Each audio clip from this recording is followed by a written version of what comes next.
తెలంగాణ రక్షణ సేన party chief Kalvakuntla Kavitha Husnabad నియోజకవర్గ ఇన్ఛార్జిగా పూరెళ్ల శ్రవణ్ కుమార్ గౌడ్ నియమించిన అనంతరం ఆయన తొలిసారిగా నియోజకవర్గంలో పర్యటించారు. ముందుగా కోహెడ మండలంలో నిర్వహించిన పార్టీ జెండా పండుగ కార్యక్రమంలో పాల్గొని అనంతరం హుస్నాబాద్ పట్టణంలోని డాక్టర్ బిఆర్ అంబేద్కర్ విగ్రహానికి పూలమాలలు వేసి నివాళులర్పించారు. ఈ సందర్భంగా మీడియాతో మాట్లాడిన పూరెళ్ల శ్రవణ్ కుమార్ తనపై నమ్మకం ఉంచి బాధ్యతలు అప్పగించిన పార్టీ చీఫ్ కల్వకుంట్ల కవితతో పాటు పార్టీ అధిష్టానానికి కృతజ్ఞతలు తెలిపారు.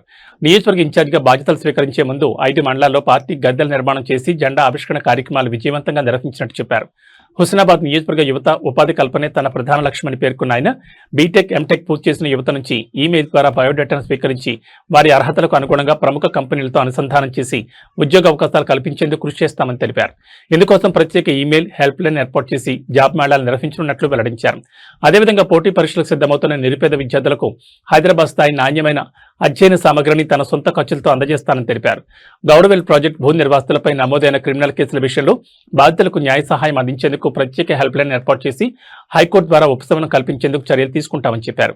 ఈ కార్యక్రమంలో తెలంగాణ రక్షణ సేన నాయకులు, కార్యకర్తలు, హుస్నాబాద్ నియోజకవర్గానికి చెందిన పలువురు పార్టీ శ్రేణులు పాల్గొన్నారు.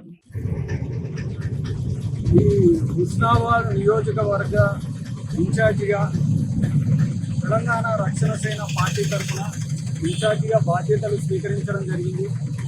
శ్రీమతి కల్వకుంట్ల కవిత గారు మొదటిగా ప్రకటించినటువంటి 23 నియోజకవర్గాల ఇన్ఛార్జీలలో నాది 23వ స్థానంలో హుస్నాబాద్ నియోజకవర్గ ఇన్ఛార్జిగా బాధ్యతలు ఇవ్వడం జరిగింది. ఇంతకుముందు జెండా గద్దెలు ప్రతి మండలంలో జెండా గద్దెల ఆవిష్కరణల కోసం నాకు బాధ్యతలు ఇవ్వడం జరిగింది. అది 3 రోజుల క్రితం ఫుల్ టైం ఇన్ఛార్జిగా హుస్నాబాద్ బాధ్యతలు నాకు ఇవ్వడం జరిగింది. ఈ కార్యక్రమాన్ని పురస్కరించుకొని శ్రీమతి కల్వకుంట్ల కవిత గారు, మా అధ్యక్షురాలు, ఆవిడకు మనస్ఫూర్తిగా ధన్యవాదాలు తెలుపుకోవడానికి ఈ నియోజకవర్గానికి మొట్టమొదటిసారిగా విచ్చేయడం జరిగింది. బాధ్యతలు స్వీకరించిన తర్వాత ఈరోజు అంబేద్కర్ గారిని గౌరవించుకొని ఈ మీడియాను ఉద్దేశించి 2 మాటలు మాట్లాడాలని నేను మీ ముందుకు రావడం జరిగింది. హుస్నాబాద్ బాధ్యతలు తీసుకున్న తర్వాత మొదటి కార్యక్రమం నేను తీసుకోబోతున్నది. ఈ శుభ సందర్భంగా యువత గురించి ఒక చిన్న కార్యక్రమం నేను మొదలు పెట్టబోతున్నా. మన హుస్నాబాద్ నియోజకవర్గంలో టెక్నికల్, బీటెక్, ఎంటెక్ చదువుకున్న విద్యార్థులు, వాళ్ళు హుస్నాబాద్ నియోజకవర్గ విద్యార్థులు అయితే చాలు బీటెక్, ఎంటెక్ క్వాలిఫికేషన్ కంప్లీట్ అయ్యింది. వాళ్ళు ఎక్కడ ఉన్నా పర్వాలేదు, తెలంగాణ రక్షణ సేన తరఫున వాళ్ళకు సంబంధించిన రెజ్యూమెలు, వాళ్ళ ఉద్యోగాల కోసం వాళ్ళు ఎక్కడెక్కడైతే ప్రయత్నాలు చేస్తున్నారో వాళ్ళ తరఫున తెలంగాణ రక్షణ సేన బాధ్యత తీసుకొని కంపెనీలకు వాళ్ళ రెజ్యూమేలను చేరువ చేయడం జరుగుతుంది. ఇది నేను తీసుకోబోతున్న మొట్టమొదటి కార్యక్రమం.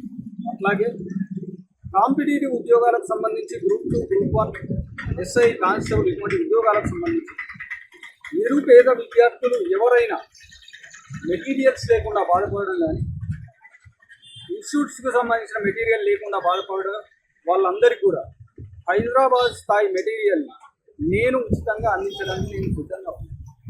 ఈ రెండింటి కోసం కాంపిటేటివ్ అంటే గవర్నమెంట్ ఉద్యోగాలకు ప్రయత్నించే వాళ్ళ కోసం ప్లస్ టెక్నికల్ ఉద్యోగాలకు ప్రయత్నించే వాళ్ళ కోసం 2 వేరు విధాలుగా నా తెలంగాణ రక్షణ సేన తరఫున ఒక హెల్ప్ లైన్ సౌకర్యము ప్లస్ ఈమెయిల్కి వాళ్ళ ప్రొఫైల్ని పంపించుకునే విధంగా నేను ఈ సర్వీస్ని స్టార్ట్ చేయబోతున్నాను. ఇది నిరవధికంగా జరిగే చర్య కాబట్టి ఈ హుస్నాబాద్ నియోజకవర్గానికి సంబంధించిన యువత ఈ అవకాశాన్ని ఖచ్చితంగా ఉపయోగించుకోవాలని నేను వాళ్ళను సగౌరవంగా కోరుతా ఉన్నాను.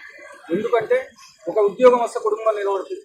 ఎందుకంటే పాంచజన్యంలో కూడా తెలంగాణ రక్షణ సేన మేనిఫెస్టో పాంచజన్యంలో కూడా ఉపాధి అనేది ఒక అంశం కాబట్టి ఆ ఉపాధి పైన యువత కోసం నేను నా ప్రయత్నాన్ని మొదలు పెట్టబోతున్నా. శ్రీమతి కల్వకుంట్ల కవిత గారు నాకు అప్పచెప్పిన ఈ బాధ్యతను సగౌరవంగా స్వీకరిస్తూ ఆవిడకు సగౌరవంగా మనస్ఫూర్తిగా ధన్యవాదాలు తెలియజేసుకుంటూ ఒక కార్యక్రమం ఏదో ఆనందంగా జరుపుకోవడమే కాకుండా యువత కోసము ఉపాధి అనే అంశంలో పాంచజన్యం మాకు మా పార్టీకి సంబంధించిన మేనిఫెస్టో అయినటువంటి పాంచజన్యంలో ఒక అంశమైనటువంటి ఉపాధి, ఆ ఉపాధిలోని ఒక అంశాన్ని తీసుకొని ఇక్కడ ఉన్న యువతకు మేము ఏ విధంగా సాయం చేయగలమో ఈ సర్వీసును స్టార్ట్ చేయబోతాం. ఇప్పుడు నేను మీడియాకు ఆ ఈమెయిల్ ఐడి ప్లస్ ఆ హెల్ప్ లైన్ సర్వీస్ నెంబర్లను కూడా నేను ఇవ్వబోతున్నాను. ముఖ్యంగా నేను ఇవాళ ఇక్కడికి రావడం, నియోజకవర్గానికి బాధ్యతలు స్వీకరించిన తర్వాత మొట్టమొదటిగా నాకు ఒక పెద్ద అవకాశం, ఈసీ వర్గాల నుంచి వచ్చిన నాలాంటి వానికి ఒక పెద్ద అవకాశాన్ని కల్పించి శ్రీమతి కల్వకుంట్ల కవిత గారు ఈసీలకు పెద్దపీట వేస్తున్నా అనే ఈ అంశాన్ని చెప్పకనే చెప్తున్నారు. ఈ నియోజకవర్గానికి కూడా ఆమె చెప్పకనే ఇటువంటి మెసేజ్ పాస్ చేస్తున్నారు. కాబట్టి అందరూ గమనించగలరు. మరొకసారి మీడియా మిత్రులందరికీ ధన్యవాదాలు. శ్రీమతి కల్వకుంట్ల కవిత గారికి కూడా నాకు ఈ బాధ్యతలు ఇచ్చినందుకు మనస్ఫూర్తిగా ధన్యవాదాలు.